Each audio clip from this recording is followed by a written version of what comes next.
Kasama ho natin mga kabombo ang Undersecretary ng Department of Foreign Affairs, si Undersecretary Eduardo De Vega. Magandang araw po sa inyo at welcome sa Bombo Radio Philippines. Yusek, si Bombo Genesis po ito, kasama natin si Bombo Chay. Bombo Radio. Bombo Radio. Thank you so much for joining us sa Bombo Radio Philippines.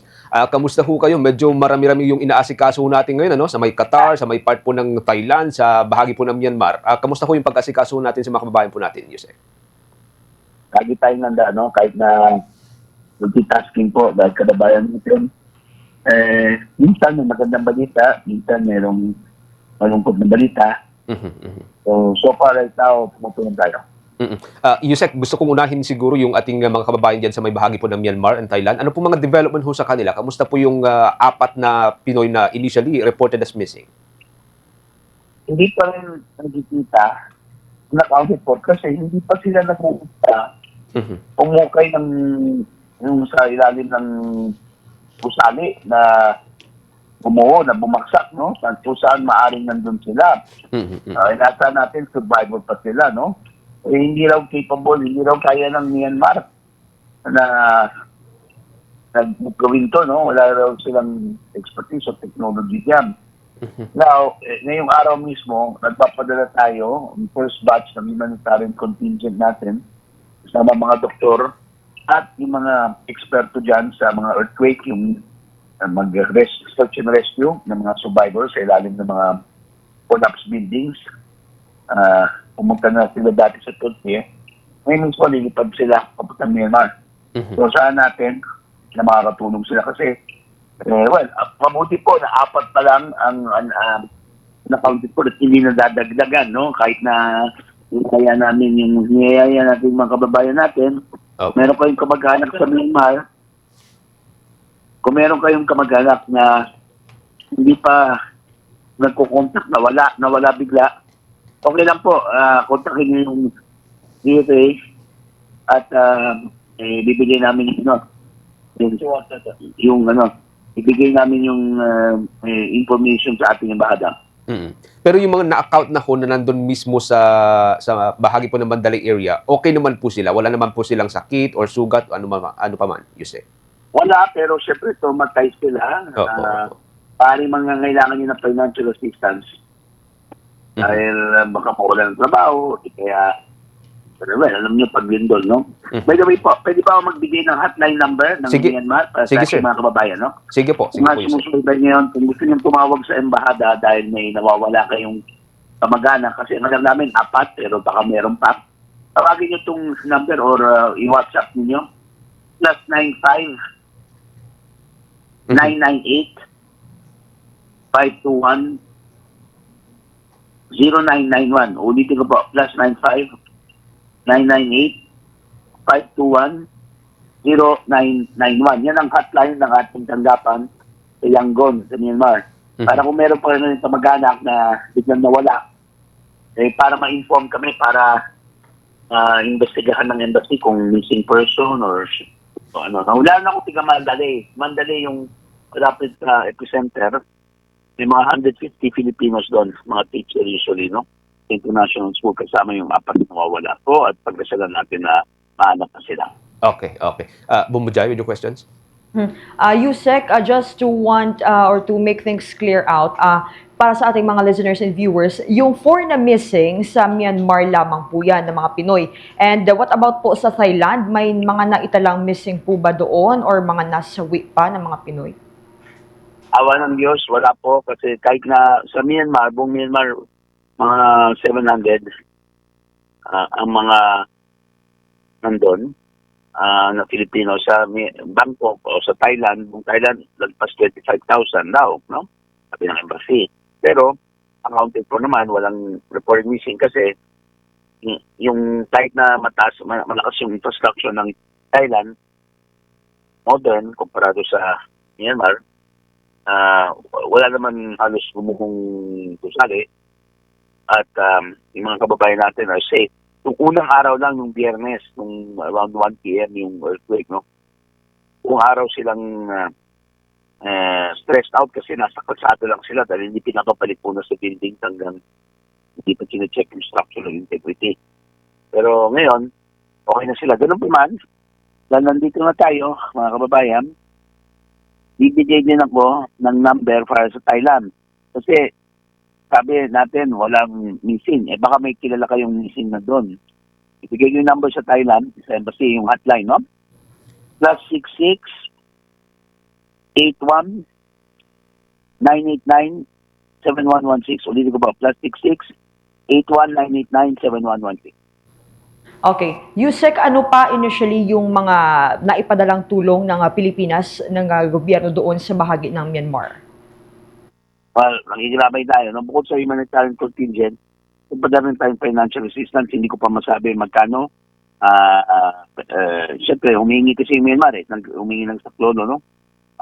Siyempre, bilang kapitbahay, bilang yung ASEAN countries, magpapadala, hintayin natin si Pangulong Bongbong Marcos mag-announce o yung mga tauhan niya sa Malacanang.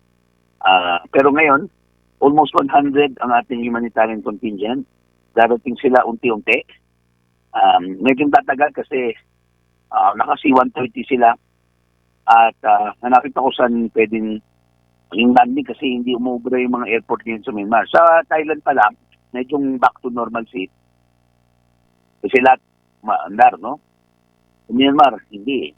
Kunyari, yung city ng Yangon, yung main city, para pumunta dati sa capital, kung saan yung government offices, yung 90 Tao, 4 hours yan, 4.5 hours, nagawa ko na yan, yung road, yung highway niyan. Ngayon daw, aabot ng 12 hours na maraming sila. So, medyo indication yan na kailangan ng tulong Myanmar at sasaklolo din tayo. Siyempre, gusto rin natin tulungan natin mga kababayan doon. Pati yung ating embassy, ang magbigay ng assistance, ng financial assistance sa mga Pilipinong nangangailangan sa Myanmar.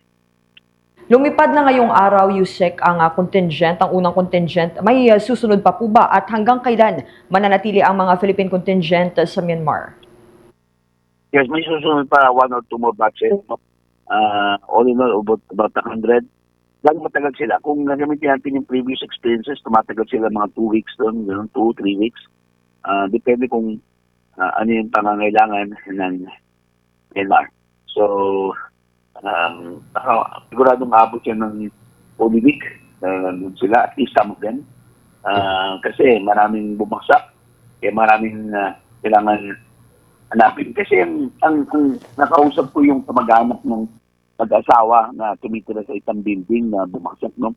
Ang ayaw sa kanya, wala pa man nandun, maraming sa labas nanonood. Pero wala pang mga authorities or officials na sumusubok na gano'n, yung mag-rescue, digging up for survivors. So that's where yung mga foreign countries na may mga experts sa earthquake, doon sila makakatulong, no? Kung hindi magawa ng Myanmar. Meanwhile, maandar yung oras, no? Tapos, siyempre, 5 araw na, may mga milagro kasi, di ba, sa Baguio, no? May isang lalaki, isang babae, naalala ko, 2 linggo na, after the earthquake, na-discover pa sila sa ilalim ng bumagsak na Peninsula. So, we hope for the best. Besides, yung weather doon sa Myanmar, hindi naman yung taglamig tulad sa Europe, hindi ka pwede sa labas, sa lamig, no? So, we pray, no? So, anyway, nandun sila for a few weeks, yung ating mga kotilyan. Okay. Yusek, kamusta ho yung mga kababayan din natin na nasa labas ho ng Myanmar, like yung mga boundaries, Bhutan, Bangladesh, and I think even China, last part ng China area, may mga affected din ho ba doon? No reports po, kasi kahit na malakas yung earthquake, yung 7.7, ang concentrated sa sa epicenter sa Myanmar. So, mukhang okay naman. Okay. Okay, Yusek, one last topic, ano? Sa mga kababayan ho natin sa Qatar, any development po sa kanila? Okay, opo. Nabasa ko, nasa dyaryo ngayon, no, yung quotation sa akin, kailangan ko i-correct ang sarili ko. Hindi ko si Thais yung naka-detain pa. 17, 12 men, 5 women. Yan ang latest. 17 are still detained.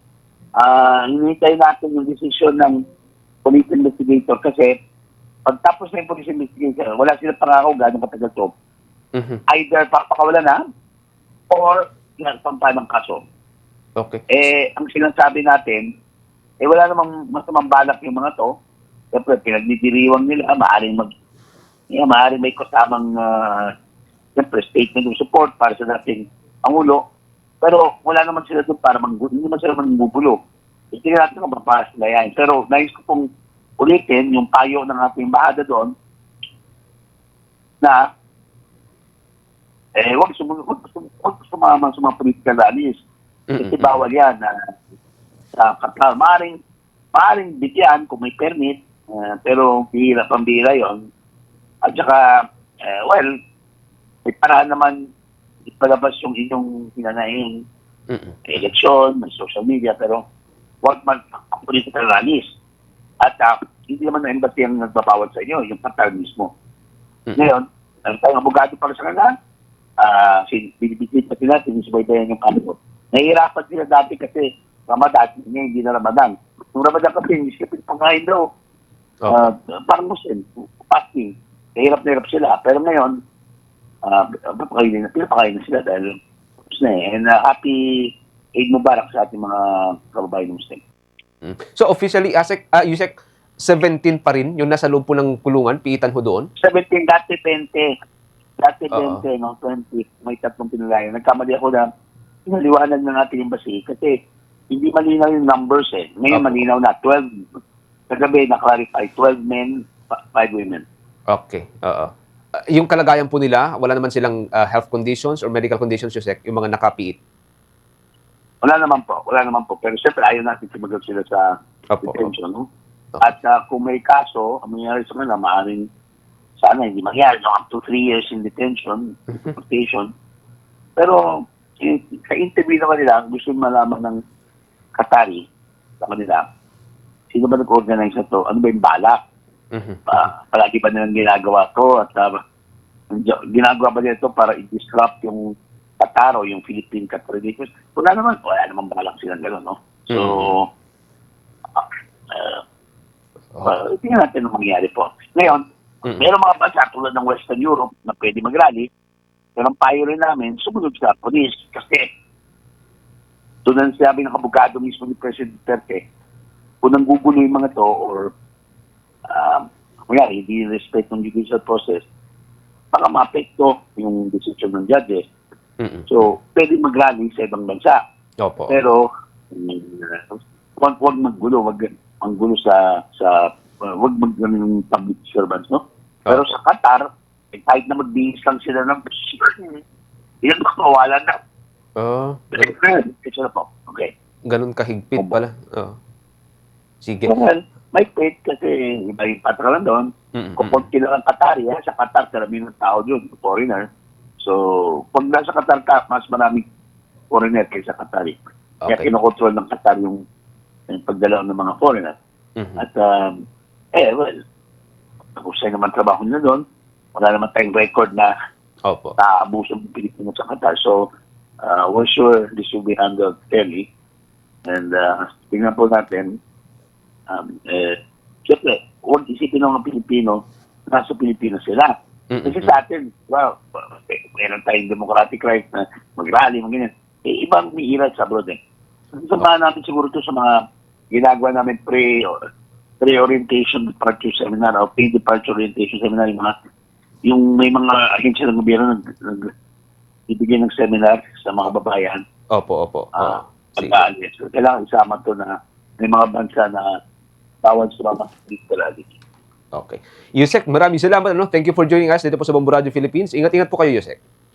Ingat and happy Tuesday. Thank you. Si Department of Foreign Affairs Undersecretary Eduardo de Vega, kamunin po sila mga usapin.